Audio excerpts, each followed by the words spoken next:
Dear students, आज हम आपके सामने एक नए लेक्चर के साथ हाजिर हैं। लेक्चर नंबर 3 है। कल हमने आपको जो फंक्शंस के बारे में डिफाइन किया था, आज उसी सिलसिले में हमारे कुछ क्वेश्चंस एक्सरसाइज के, तो हम उसको सॉल्व करेंगे। इन रिलेटेड क्वेश्चंस को सॉल्व करने के बाद इंशाल्लाह हम नेक्स्ट टॉपिक पे चलेंगे आज ही। तो हमारे पास जो एक्सरसाइज 1.1 है जो आपके पेज नंबर 11 पे है, इसमें हमारे पास जो क्वेश्चन नंबर 3 है वो कुछ इस तरह है। The circumference of circle given by C of R, C of R is equal to 2 pi R. तो कहते हैं where R is the length of the radius, मतलब आर जो है ना वो क्या है, वो लेंथ ऑफ रेडियस है। Find circumference 2.34 inches.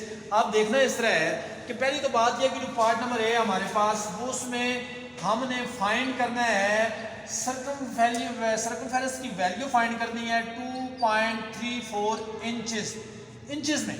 अब इंचेस जो है ना IN, ये हमें इसकी यूनिट गिवन है, ठीक है।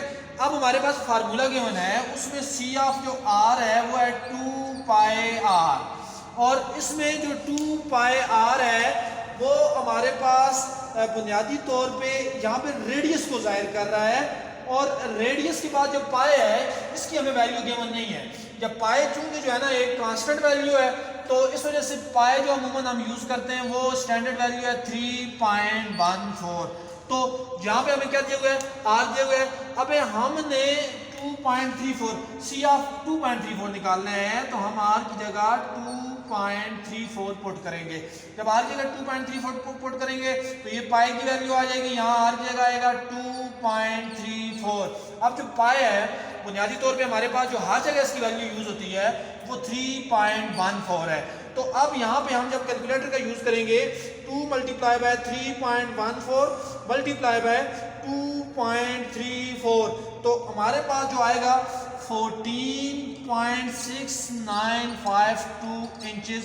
ये हमारे पास सर्कमफेरेंस ऑफ द सर्कल आया है जब उसका रेडियस था 2.34 इंचेस। इसके बाद अब हमारे पास बी पार्ट में कहता है आप सर्कमफेरेंस फाइंड करें जब आपके पास रेडियस की वैल्यू 6.41 मीटर हो। तो बेटा जिस तरह आपने पार्ट ए में किया था, इसी तरह आपने पार्ट बी में जो फाइंड करना है वो है सर्कमफेरेंस एट 6.41 मीटर। अब बात इस तरह है कि यहाँ उसने इंचेस में दिया हुआ था, तो हमने जो आंसर निकाला है वो भी इंचेस में निकाला है। यहाँ में जो वैल्यू है वो मीटर में गिवन है, तो इंशाल्लाह अभी जो हम इसका आंसर निकालेंगे वो भी मीटर में निकालेंगे। तो हमारे पास जो सी ऑफ आर है वो यहाँ पे हमारे पास जो फार्मूला गिवन है वो है 2 पाई आर, और जिस तरह मैंने आपको पहले बताया है कि सी ऑफ 6.41 मीटर, तो 2 पाई की वैल्यू है 3.14, और आर की वैल्यू हमें यहाँ पे दी हुई है 6.41। तो इसी तरह वैल्यूज पुट करने के बाद आपने कैलकुलेटर का यूज करना है। 2 multiply by 3.14 and multiply by 6.41, तो आपके पास आंसर आ जाएगा 40.2548। अब आपके सामने जो यहाँ पे आपने यूनिट लिखनी है ना वो मीटर लिखनी है, क्योंकि जो आपको वैल्यूज गिवन है वो मीटर में गिवन है। तो circumference at 6.41 metre is equal to 40.2548 metre. इसी तरह जो आपके पास पार्ट सी है, सर्कमफेरेंस एट 5/11 इंचेस। अब यहाँ पे आपके पास ना इंचेस में वैल्यू दी हुई है, तो आपने यहाँ पे इसको जो है ना इंचेस में यूज करना है, ठीक है। तो ये बेटा सी पार्ट जो है ना ये आपका होमवर्क है, इसको आपने खुद सॉल्व करना है बाय यूजिंग कैलकुलेटर, ठीक है। इसके बाद आपकी जो बुक में क्वेश्चन नंबर 3 के बाद जो क्वेश्चन नंबर 4 आता है और क्वेश्चन नंबर 5, उनका जो प्रोसेस है वो सेम है क्वेश्चन नंबर 3 है। बिल्कुल इस तरह आपने क्वेश्चन नंबर 3 सॉल्व किया है। क्वेश्चन नंबर 4 और 5 बेटा ये दोनों भी जो है ना आपके होमवर्क है, और ये आपने अपना होमवर्क कंप्लीट करके मेरे व्हाट्सएप नंबर पे मुझे जो है ना इसका स्क्रीनशॉट जो है वो सेंड करना है, तो फिर मैं इंशाल्लाह इसको चेक करूंगा। अब आपके पास जो थोड़ा सा डिफरेंट क्वेश्चन है वो क्वेश्चन नंबर जो है ना वो 6 है।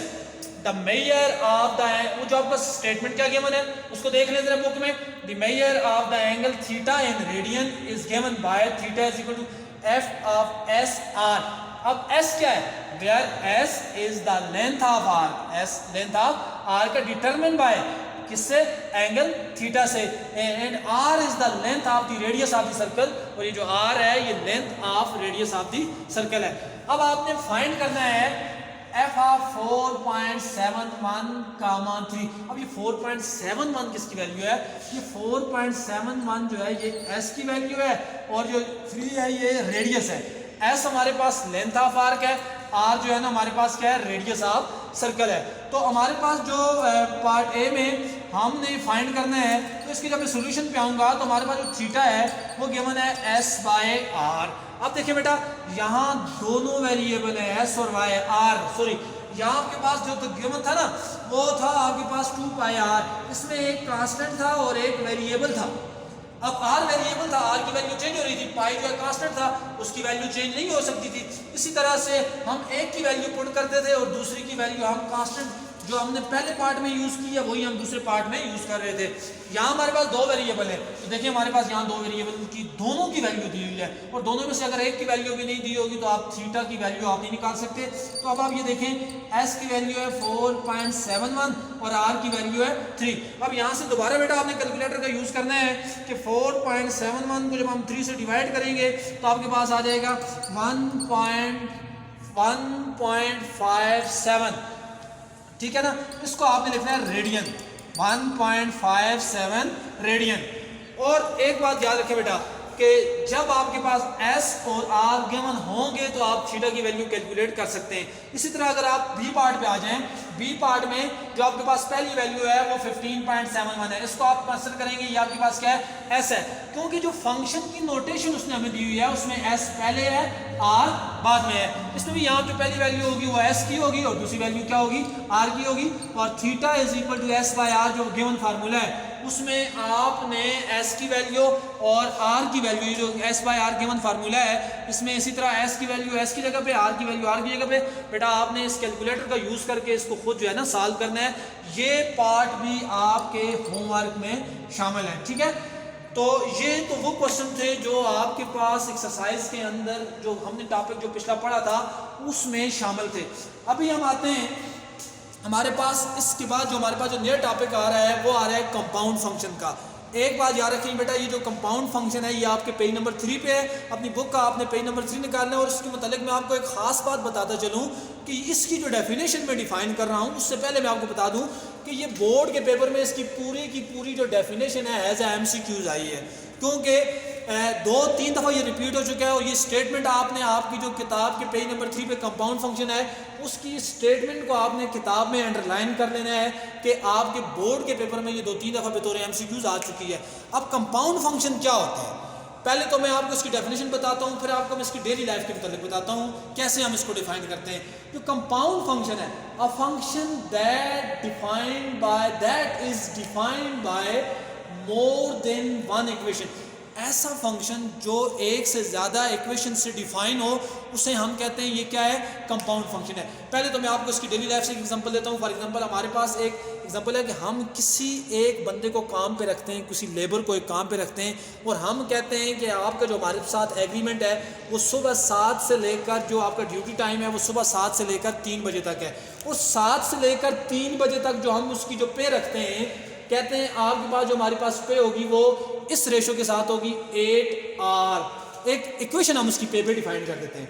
फिर अगर वो कहता है कि मैं ओवर टाइम भी काम करना चाहता हूँ, दोनों शिफ्टों में काम करना चाहता हूँ, तो फिर हम उसकी जो सेकंड शिफ्ट है वो 3:30 से कहते हैं 11:30 तक।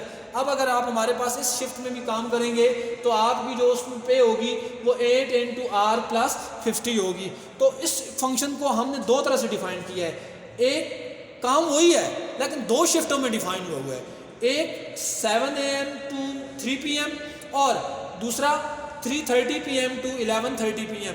अब क्योंकि ये सारा दिन का काम है इसको हम डे का नाम दे देते हैं और इसको हम जो है ना नाइट का नाम दे देते हैं। तो हम इस फंक्शन को इस तरह डिफाइन करेंगे कि हमारे पास एक P(r) है इज इक्वल टू 8R। अब 8R इसकी डे शिफ्ट की जो है ना वैल्यू है, मतलब डे शिफ्ट में ये काम करेगा तो इसकी सैलरी क्या होगी? 8 टाइम R कोई भी वेरिएबल है। और इसके बाद अगर इवनिंग शिफ्ट में काम करेगा 8 × R + 50 तो इसकी सैलरी होगी 8 टाइम R + 50। अब देखिए हमारे पास काम वही है लेकिन हमने इसको 2 शिफ्टों में डिफाइन किया हुआ है, तो 2 इक्वेशंस में डिफाइन किया हुआ है एक काम को। तो ऐसा फंक्शन जो 2 शिफ्ट्स में डिफाइन हो तो उसे हम कहते हैं ये क्या है? एक कंपाउंड फंक्शन है, ठीक है। इसके बाद कंपाउंड फंक्शन के बाद इसी से रिलेटेड एक और फंक्शन हमारे पास आता है, मॉडुलस फंक्शन से कहा जाता है, या इसको हम माड फंक्शन भी कहते हैं, ठीक है, जिसको हम लिखते होते हैं F of X is equal to X mod. ये एक्स माड हम कैसे डिफाइन करते हैं? बुनियादी तौर पे जो एक्स माड होता है ये मैक्सिमम ऑफ होता है एक्स एंड माइनस एक्स, इन दोनों की मैक्सिमम वैल्यू होती है। तो अमूमन अगर हमारे पास इसको हम देखें तो अगर हमारे पास 2 है तो 2 का जो माड होगा वो मैक्सिमम ऑफ 2 माइनस 2, तो इन दोनों की जो मैक्सिमम वैल्यू है वो क्या है? 2 है। तो 2 का माड हमारे पास क्या आ गया? 2। और अगर यहाँ मेरे पास -2 होगा तो मैक्सिमम, अब मैं x की जगह -2 डालूंगा, जब -2 डालूंगा तो ये प्लस माइनस माइनस हो जाएगा और ये माइनस माइनस प्लस होके क्या हो जाएगा? +2। तो इन दोनों में जो मैक्सिमम वैल्यू है वो मैक्सिमम वैल्यू क्या है? देखें बेटा 2 है।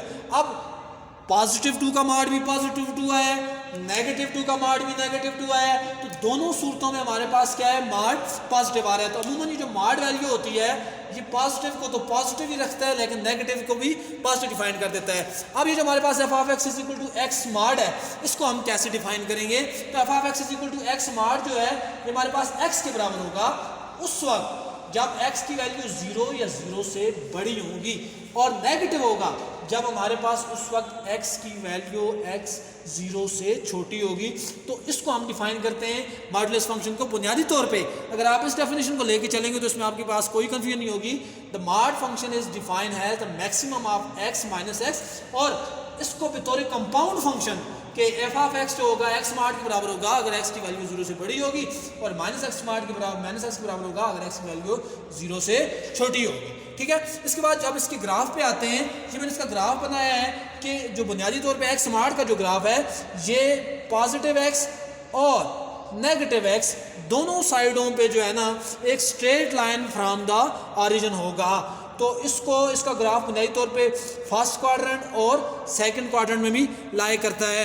तो ये तो था मॉडुलस फंक्शन का इंट्रोडक्शन। तो इंशाअल्लाह डियर स्टूडेंट्स हम नेक्स्ट लेक्चर में इससे आगे चलेंगे। आज के लेक्चर में हमने आपको कुछ एक्सरसाइज के क्वेश्चंस और उससे रिलेटेड जो है ना कुछ एक नया टॉपिक कंपाउंड फंक्शन का, और इंशाअल्लाह अगले लेक्चर में हम कंपाउंड फंक्शन से मुताल्लिक जो हमारे पास क्वेश्चन होंगे हम उसको डिस्कस करेंगे। आपका बहुत शुक्रिया, वस्सलाम।